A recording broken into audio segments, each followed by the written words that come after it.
Hello.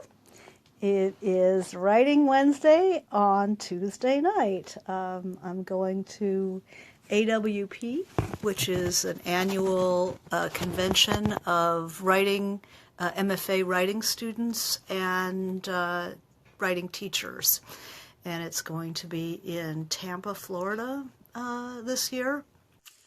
And so I'm getting...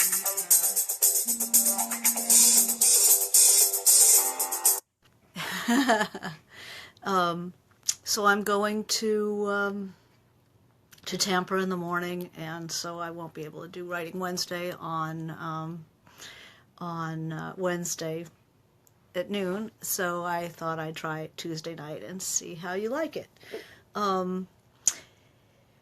I am giving a panel I will be on a panel called Structuring the Novel.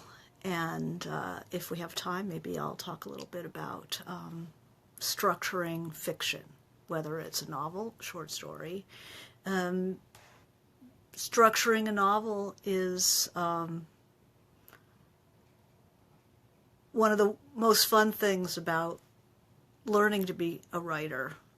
Is not waiting until people tell you what to study and how to learn and give you worksheets or whatever. If you read, you can teach yourself to write, or a lot of the things about writing. Don't wait around. Don't wait around for people to give you an assignment. Don't wait around for somebody with a degree to tell you that you need to do this, this, and this. Study what you read. Read like a writer. Reading like a writer means don't just read for, like you're eating a bag of Doritos. Yum, yum, yum, yum, yum. Wasn't that good? Read and think about what is being done while you're reading it. And in the question of structuring, structure is form. How we're going to tell a story. And structure can be very playful. Mm-hmm. You can tell a straightforward story, or you can follow chronological line, as many novels are told that way. But you can also play with form.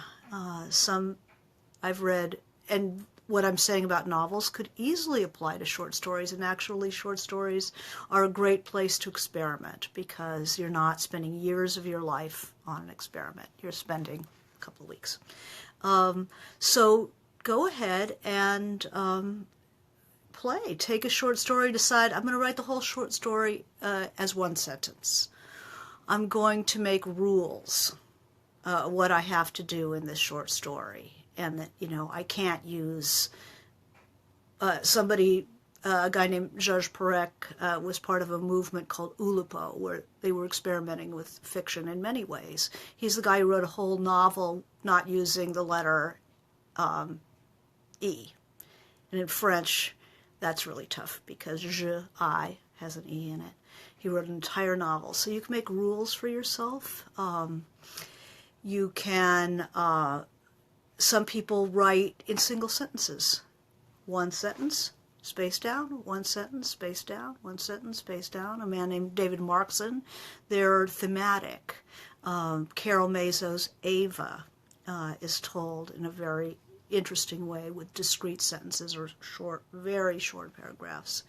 Structuring the novel, or structuring fiction is like, you can play with anything. You can take a spiral. You can take a photograph and say, I'm going to base my structure on that spiral. I'm going to use that abstraction. I'm going to do a short story about the color blue. Or it might expand to a novel. So especially in short fiction, go ahead and experiment. And you might find ideas for the structure of novels that are completely unexpected. But read things that are structured in an interesting way, and then don't just go, that's interesting, but stop and maybe write a little piece about how the effects are being realized. what kind of a novel is this? How is it structured? And a lot of the stuff, when you apply your own intelligence to things, you learn it in a deeper way than if somebody gives you a handout that's all written out for you. You go, okay, I can study that for the test. But when you have to synthesize your ideas for yourself, that's what writers do. They look at what they're reading. And if what they're reading is a bag of Doritos, if you're learning to write, that is not what you should be reading. You should be reading things that can be taken apart, that are interesting, that have something to teach you. So I encourage you to read like a writer and take a look at structure. Read things that are structurally interesting. The Autumn of the Patriarch by Marquez, one sentence. The whole book is one sentence, and it teaches you how to read it as you go along. So our first question that we've gotten today was a YA writer wanted some advice on writing opening scenes. The conflict between taking time to describe the scene and setting the scene, locating us. Some advice on writing opening scenes. Conflicts with taking time to describe the scene. I've heard, quote, a character in conflict with others in order to advance an agenda is the way to open a scene. Seems abrupt to me. What are your thoughts? And this is Monica.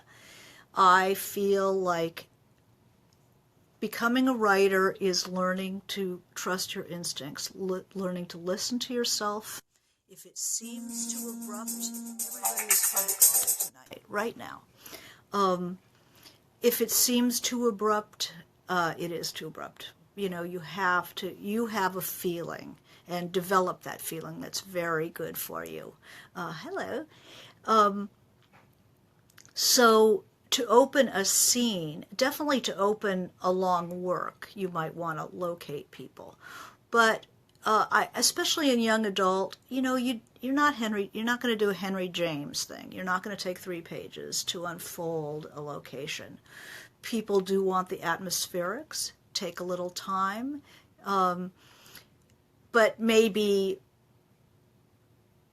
it'll be a paragraph. It may be half a paragraph. But locate us, give us a feeling, and then as you go through, a dialogue scene uses everything, every other tool in the writer's toolbox is used in a dialogue scene. So you want to have the interaction, but you also want to continue, the scene continues, the landscape continues as people are interacting. So you don't have to set the scene like a theater stage and then have the characters walk on. Maybe set a little bit, but the characters walk on. In fiction, the world becomes real to the reader as the character interacts with it. So you don't set the stage and have the characters walk on. You have the characters walk on, and as they interact with their surroundings, the reader starts to believe that there is a world in your book. So don't say there was a table. Have the character put something on the table. Then we believe that there's a table. Have something moving. They look out the window and birds are moving across the sky, or a cloud the shape of an elephant is going across the sky. Oh, there's the window, and we believe there's an outdoors because the character is looking out and something is moving in the landscape. So we believe that it exists. So characters interact. And that is done while they're having their conflict with the other character. So always conflict is built. You don't just arrive as mom and dad are fighting. You could. But if I'm fighting, I get into it. And often I don't even understand that that's what's going to happen in the scene. I go in to, give my neighbor her newspaper, and she's acting weird, and I'm ready to leave. And then, gradually I'm embroiled in something that I did not want to get into at all. So you always seduce the reader along. It is too abrupt if you're going to plunge in and suddenly everybody is in conflict. Conflict evolves. Let's see, we have another question here. This is an interesting question. This is from Christy. We have discussed tense before, but a new question on tense. Navigating the decision of which tense is best for the type of novel or story. This one I have first in the beginning, which shifts in the remainder of chapters. So maybe a little talk about tense and story effect. What is the most powerful form for that particular tale? Well, this is called point of view. So it's tense. Are you going to tell it in the past tense or the present? And it's also person. Are you going to tell it in the first person from the point of view of the character, or are you going to tell it third person? We're all going to know what's going on in the character's head and know what else is going on as well. In general, my editor, former editor, used to say that first person present tense was the mark of an amateur, which doesn't mean don't do it. It means if you're going to do it, you have to really do it. First person you use because you like the voice of the character. It has to be a strong point of view. It has to be verbally interesting. Otherwise, you might as well do third. Third is much more flexible. Third, you can pull back and see the character. So there's a lot to be said for third. In my books, I've had both.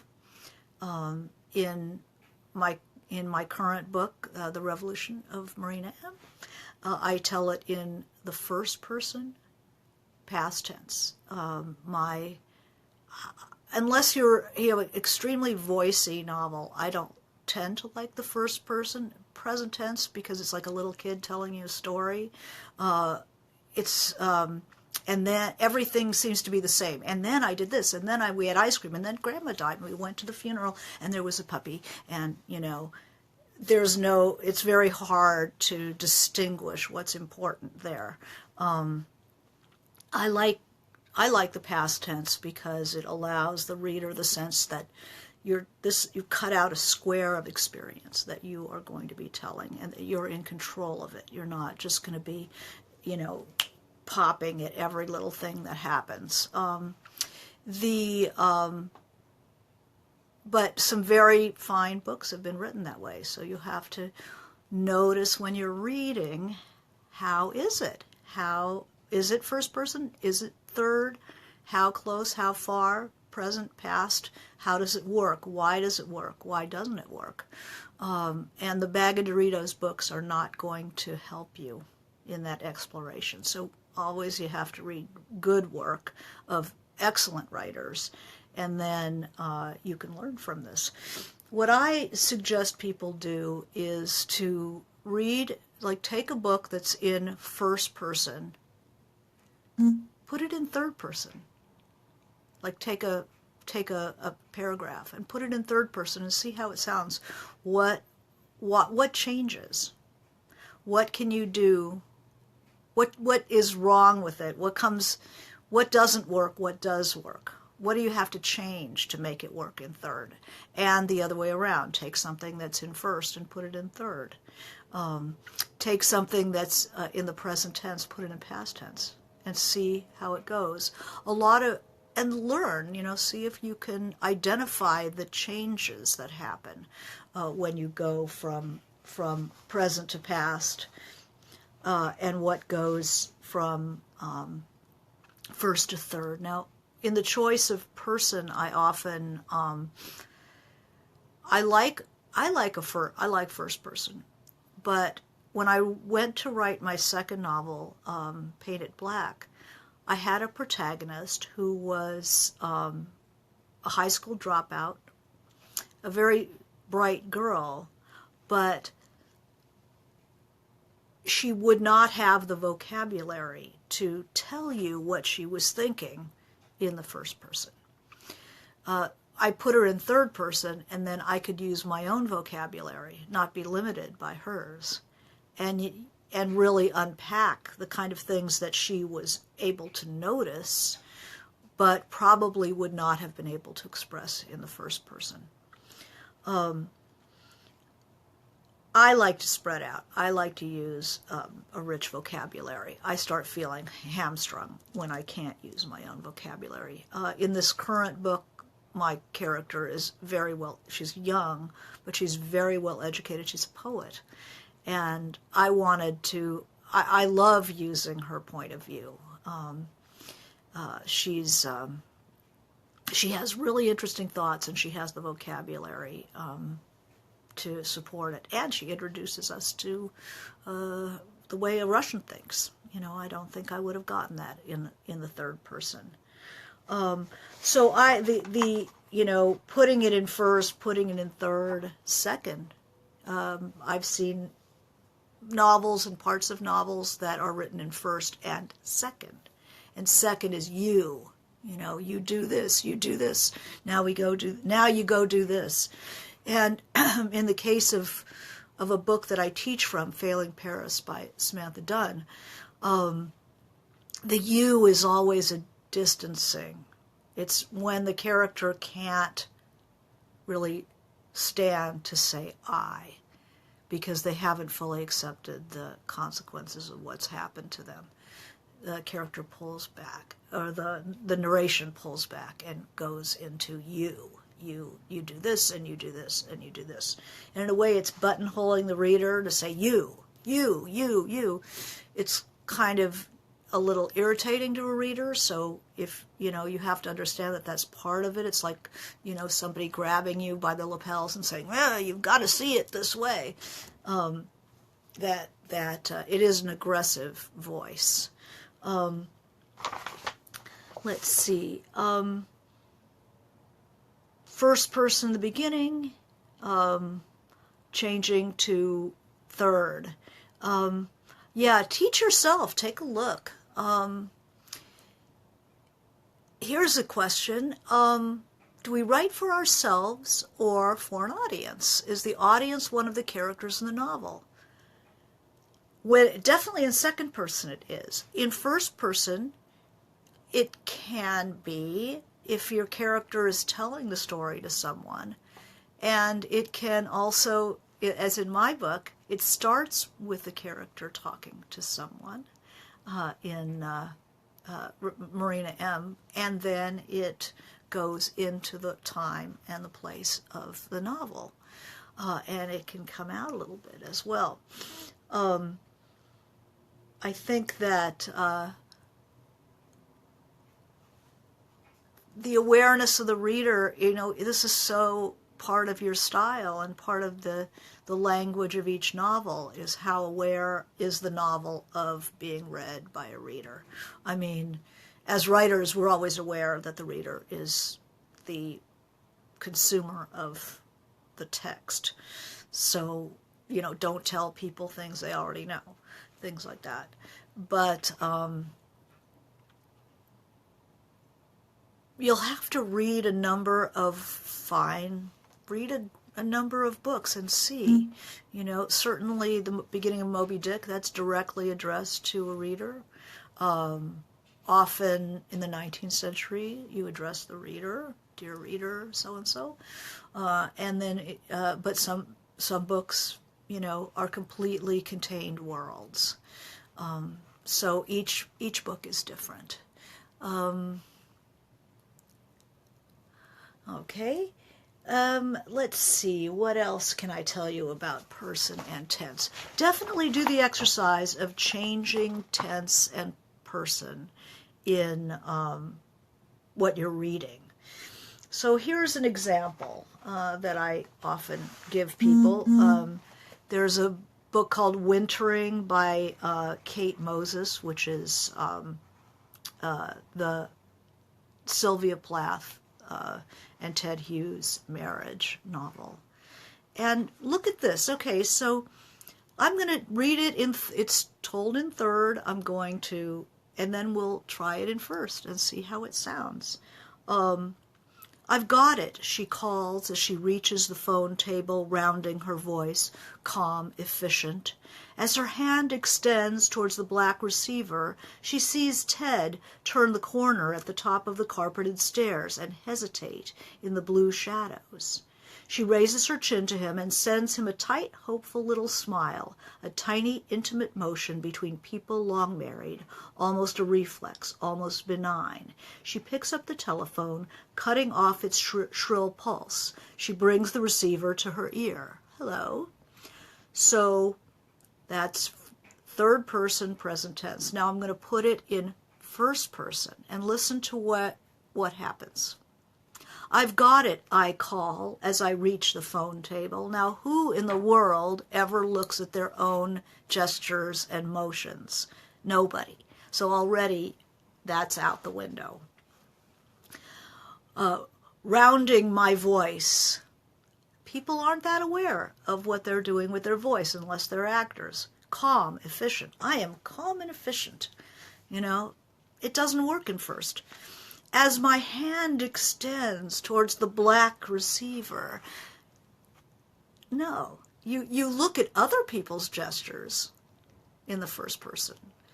And you can describe them very clearly, but we rarely can describe our own gestures, and it seems really false when you do it. My hand extends for the black receiver, I see Ted turn the corner at the top of the carpeted stairs and hesitate in the blue shadows. That's nice. I can do that in first. I raise my chin to him and send him a tight, hopeful little smile. Again, you don't notice these things about yourself.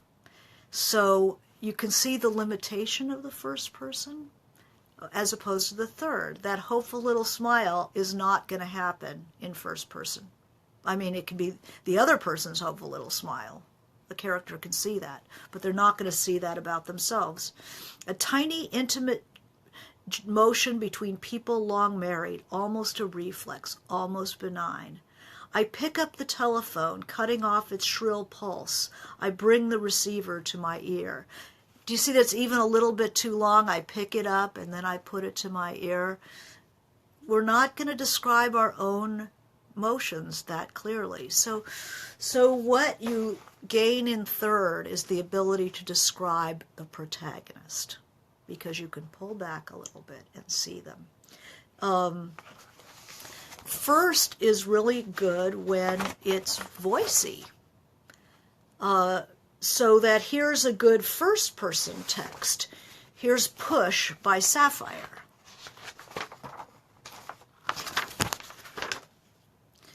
I was left back when I was 12 because I had a baby for my father.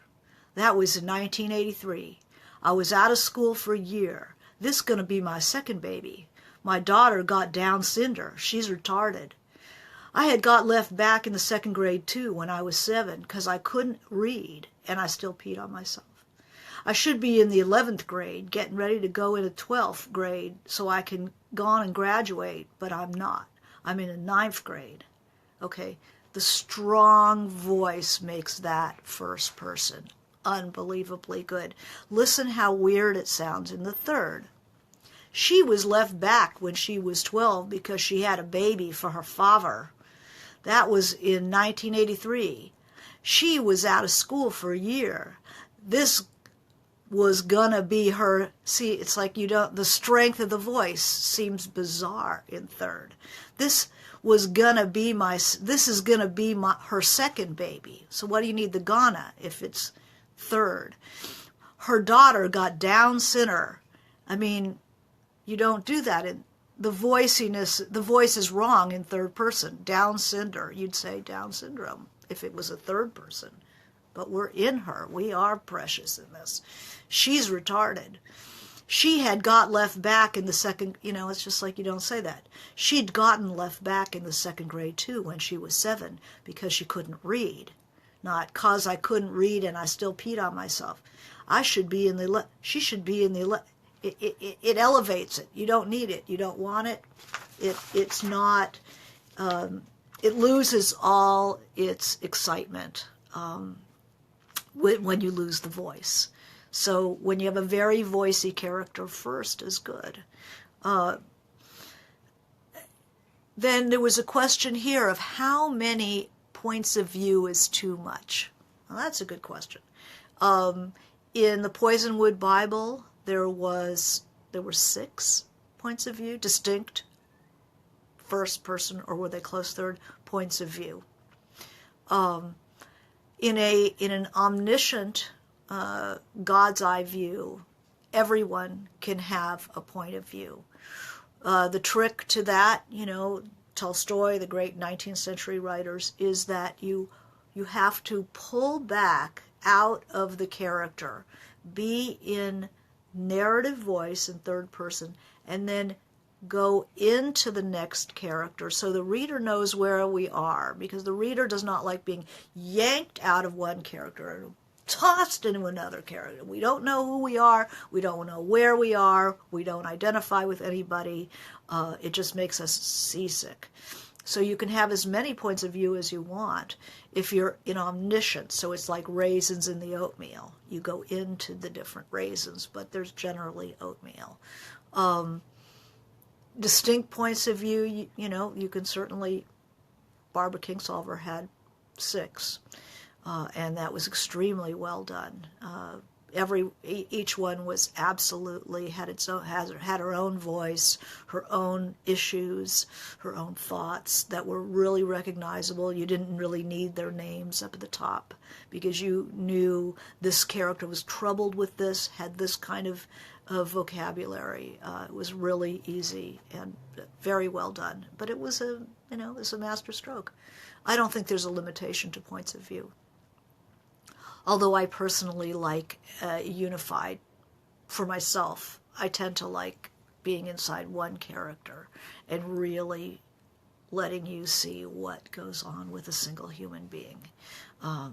Although who knows whether there won't be other books with other forms. I'm kind of itching to do something different in the next one. This Marina is all one character's point of view, which is fun, it's exciting, but you don't ever get to cut away to another character and advance this plot and then come back to it. You really are managing their scenes always, and the rhythm of it. You're not getting any help from the form, which is a braided novel. When you keep coming back to other people's stories, it gives you can run out of narrative for this character, and then you bring in somebody else, and it continues until they sort of replenish themselves. Here's a question: do you ever write with pen and paper, or are you strictly computer? I am 95% on the computer, and I use a pen and paper when I want to kind of have a talk off screen with my characters. When I'm stuck, when I feel not sure which way to go, I'll work with a yellow pad and a pen. Anything else I can answer? Okay, well, let's talk a little bit more about tense and person, which is called point of view.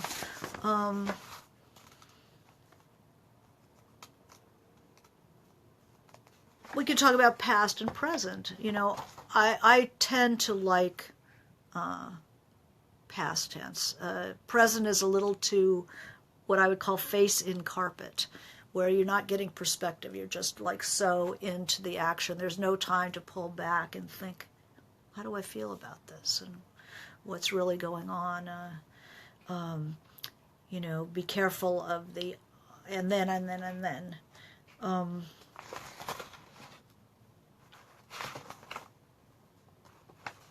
What else? Ask me something there. Oh, let's talk about the unreliable narrator. We talked a little bit about that. How do you construct an unreliable narrator? That's a voice thing. It's a character who contradicts themselves is always a dead giveaway. A person who tells you how reliable they are. That's always a good giveaway. And somebody who makes excuses for themselves, is always a nice thing to do. So, voice, present, past. Write a page for yourself. Do something voicey in the first, and then try to put it in the third, and see how different it is. Write something in the present tense, put it in the past, and see how different it is. Often when writers get stuck in their books, they will flip and write in the other person. Right? If there's a first person book, you can often get a lot of interesting material by writing in the third. You can learn things about your characters that you wouldn't know in the first. And then you can flip them, or you can do a draft in first and then flip it into third. You can do a draft in present tense. If you're losing the urgency of your scene, you could try it in the present tense and then see what you can get out of it. Go back or keep it. You don't know. I mean, I've certainly changed things. What is the correlation between unreliable and likable and unlikable characters? No correlation, because we like unreliable characters too. I mean, we read Humbert, who is like despicable and totally unreliable, but he was fascinating. His language was fascinating. His points of view were fascinating. I think nobody likes boring characters. Unlikable characters are people who do bad things in a really boring way.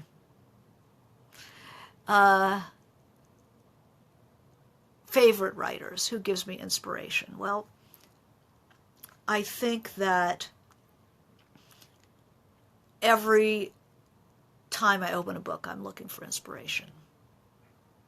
I'm looking for people who are make me want to throw the book down and start writing. I'm reading a memoir right now, Glenn David Gould's memoir. It's coming out in June, I think.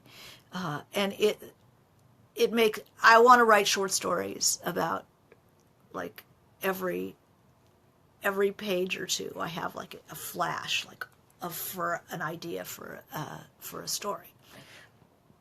I like reading, so I'm always looking for inspiration. In my formation as a writer, I would say I come from the sort of long sentence, semi-Gothic tradition. I come from, let's say, starting with Dickens and Poe, into Dostoevsky and the Russians, Faulkner, Joyce Carol Oates. I love Joyce. I love the poets. Eliot, Dylan Thomas. They say there's two strains in American fiction. There's the failed poets and the failed journalists, and Faulkner being the failed poet and Hemingway being the failed journalist. And I'm definitely on the long sentence, Faulknerian, Joyce Carol Oates, Styron, that side of things. I admire Robert Stone.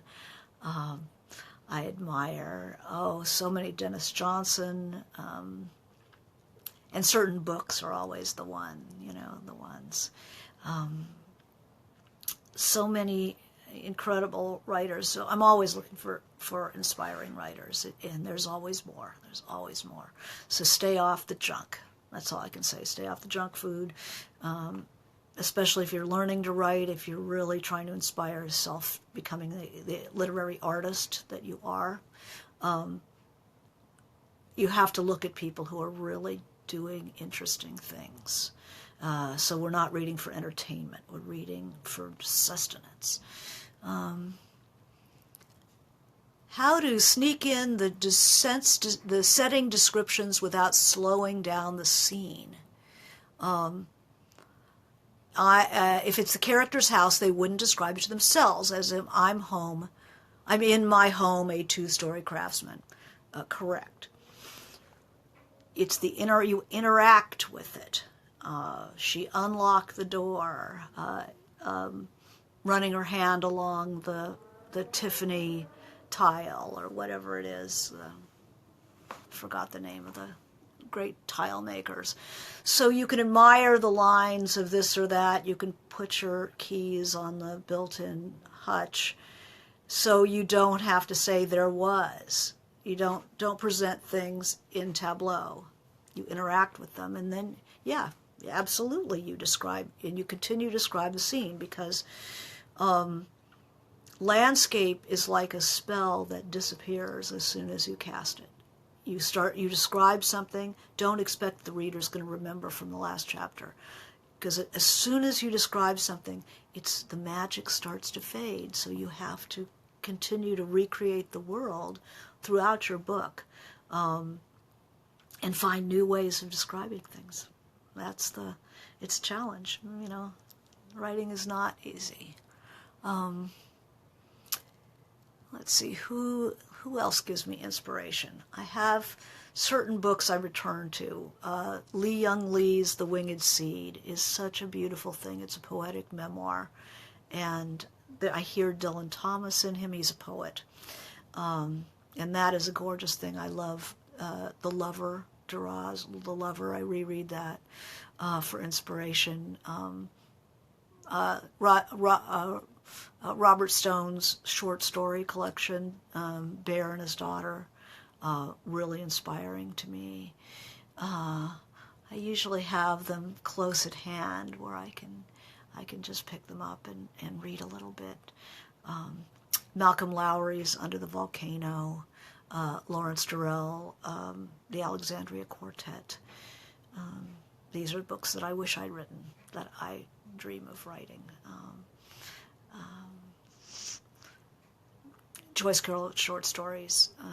I learned by reading those early volumes of short stories, By the North Gate and Upon the Sweeping Flood, and Marriages and Infidelities, Goddess and Other Women.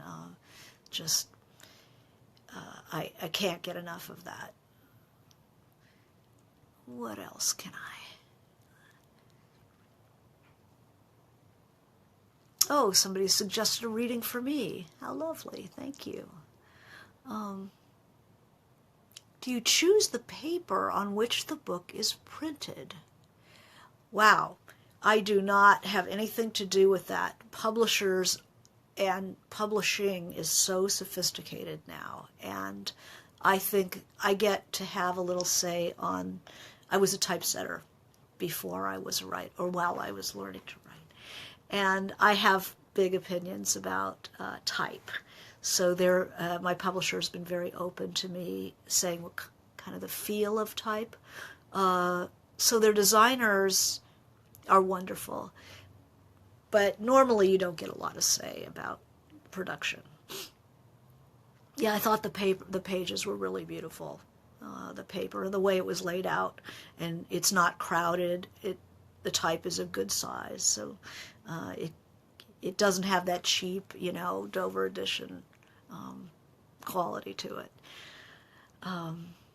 What else can I answer you?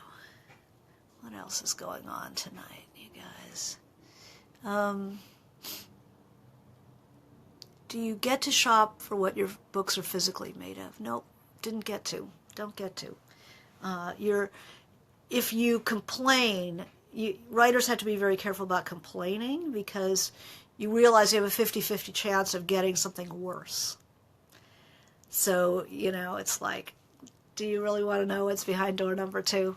Because once you've lost what's behind door number 1, that's it. What else can I talk about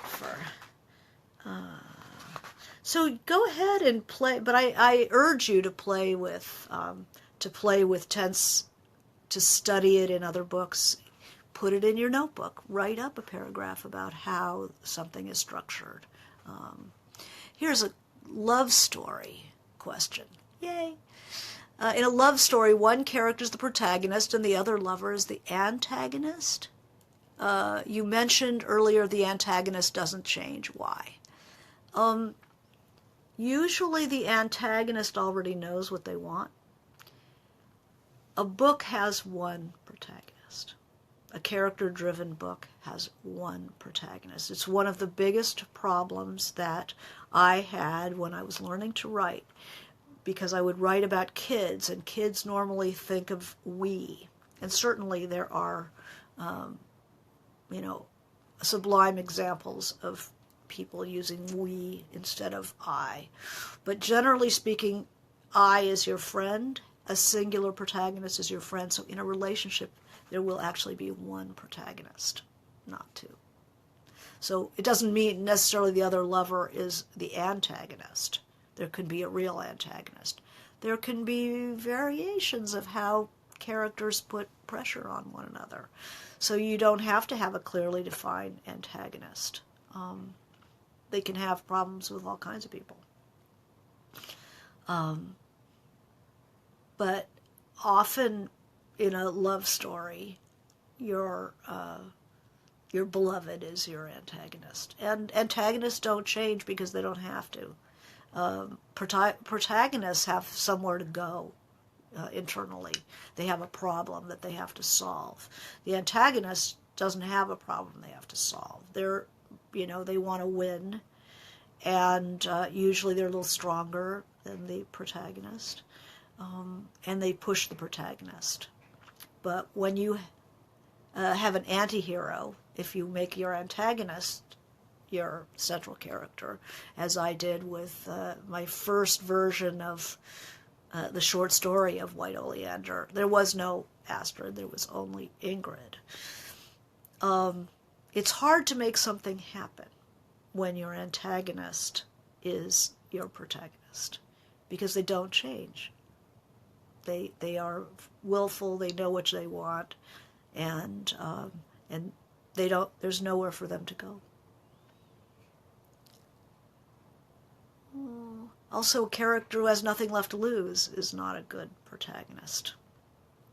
Nothing happens, they just mill around. Who is the antagonist in Marina M? Oh, there's three that I can think of, as well as history. There's at least three protagonists, and there's some that flip.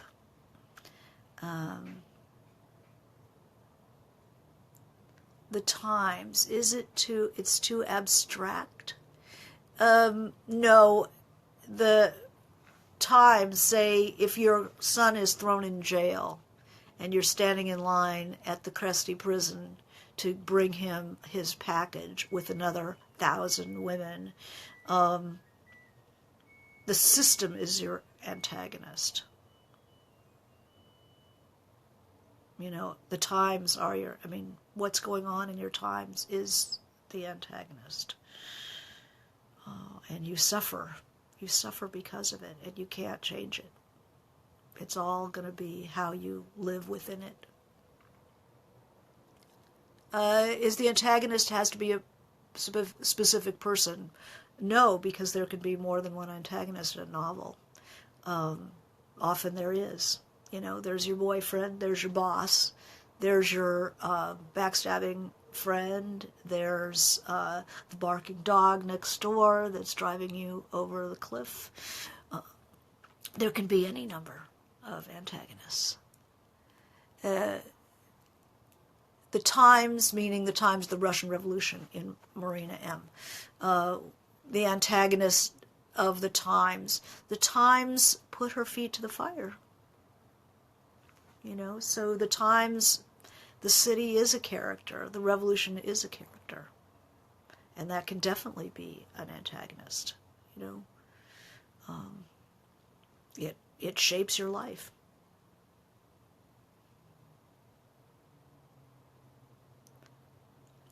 Well, let's see how we're doing. Oh, we've had a good long chat. Okay, I can take one more question, or we can put it to bed. So, any last questions? Okay, well, in parting, is the antagonist a catalyst? Yes. Do you do revisions in a certain way? I revise all the time. I read what I wrote the day before and revise it, and I'll revise it again. I do them in not in a specific way, because there are all kinds of different factors. I'm reading for feeling, kind of from gut level, that intuition. Does this feel right to me? Does it feel overblown? Did it start too soon? Does it take too long? Is there enough, does something happen in the scene? So that's on the scene level. And then I'm also going to look at it on the language level. You know, are the verbs good? Are the sentences, is there variation in the sentence? Is there beautiful music to it? I'll read it out loud. And do I hear a music, or is it clunk, clunk, clunk? I revise on various levels, and then it has to go with the next chapter or the next scene and the one before it. So is there enough variation between the scenes? I follow a day scene with a night scene. I follow a group scene with maybe a scene just of the one character in a room, indoor, outdoor. You always want the change. Is an antagonist static? The protagonist is the one who changes. That's right. That's right. Static inside. They know who they are. They're not trying to discover or find the solution. You know, they're not trying to you're focusing on the protagonist trying to come to terms with their problem, internal conflicts. So this has been a nice time, and I will see what happens at AWP, and then I'm going on to the Tucson Book Festival. If you're in Tucson, come see me. I'm on Saturday and Sunday, both days. And then on to the LA Times Festival of Books. So this is the season. All right, thank you very much. Bye-bye.